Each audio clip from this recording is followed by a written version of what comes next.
बिस्मिल्लाहिर्रहमानिर्रहीम। आज हम सिंधी बिरयानी बना रहे हैं। इसके लिए मैंने 2 प्याज 1 कप घी में डाल दी है ताकि हम इसको थोड़ा सुनहरी कर लें। और ये सिंधी बिरयानी बहुत ही मज़े की बनने वाली है।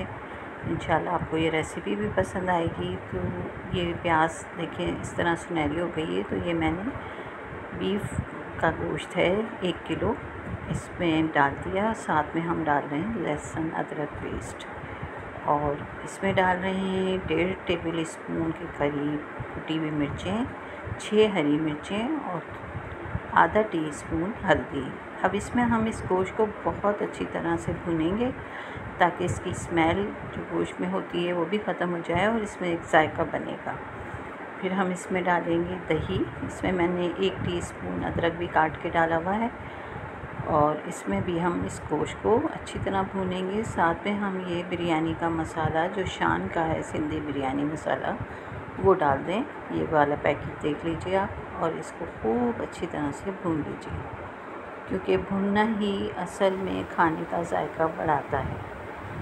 जब ये अच्छी तरह भून जाएगा ना तो मैंने आपको पैकेट दोबारा भी इसलिए दिखाया ताकि आप याद कर लें।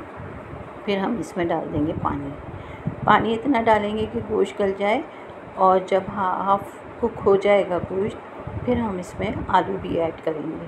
तो अभी पानी डाल के इसको हम ढक के पकाते हैं गोश्त को गलाने के लिए। अब जैसे ही गोश्त हाफ़ डन हो जाएगा तो फिर हम इसमें डाल देंगे आधा किलो के करीब आलू। ये आलू मैंने थोड़े बड़े साइज़ में काट लिए और वो भी इसमें डाल दें ताकि ये भी साथ ही गल जाएँ और गोश्त जो थोड़ा सा भी कसर है वो भी पूरी हो जाएगी। इसको ढक दीजिए।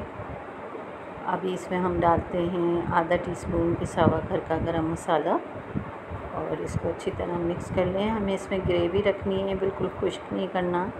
और ये जो हरा मसाला है मैंने काट के रख लिया है। इसमें आलू बुखारे हैं, 4 टमाटर, पुदीना, हरी मिर्चें और हरा धनिया शामिल है। चावल हैं सेला 1 किलो के करीब, इन्हें आप बॉईल कर लें और छान लीजिए। अब देखिए आलू भी गल गए हैं और ग्रेवी भी हो गई है। तो अब जो हमने हरा मसाला बनाया था हम वो सारा इसके ऊपर डाल देंगे और हमने इसको मिक्स नहीं करना। थोड़ी देर हम इसको दम पे रखेंगे तो इससे एक अच्छा सा फ्लेवर इसमें आ जाएगा। फिर हम इस पर चावलों को की एक ही तह लगाएंगे, डबल तह बिल्कुल भी नहीं लगाएंगे। और ये बहुत ही मज़ेदार सा हमारा सिंधी बिरयानी का मसाला जो तैयार हुआ है उससे बहुत बेहतरीन बिरयानी बनेगी। और ये बस चावल आप इस पर पूरे डाल दें और ऊपर डाल दें मीठा पीला रंग जिससे फूड कलर कहते हैं। और ये देखिए बिरयानी हमारी माशाल्लाह से कितनी ज़बरदस्त और मज़ेदार सी बन रही है, बन चुकी है। बहुत ही यम्मी बनी है। तो इस तरह से बना के देखिएगा तो इंशाल्लाह आपको रेसिपी पसंद आएगी। और अगर पसंद आए तो लाइक शेयर और सब्सक्राइब कर दीजिएगा और दुआओं में रखिएगा याद। मिलते हैं नई रेसिपी के साथ। अल्लाह हाफ़िज़।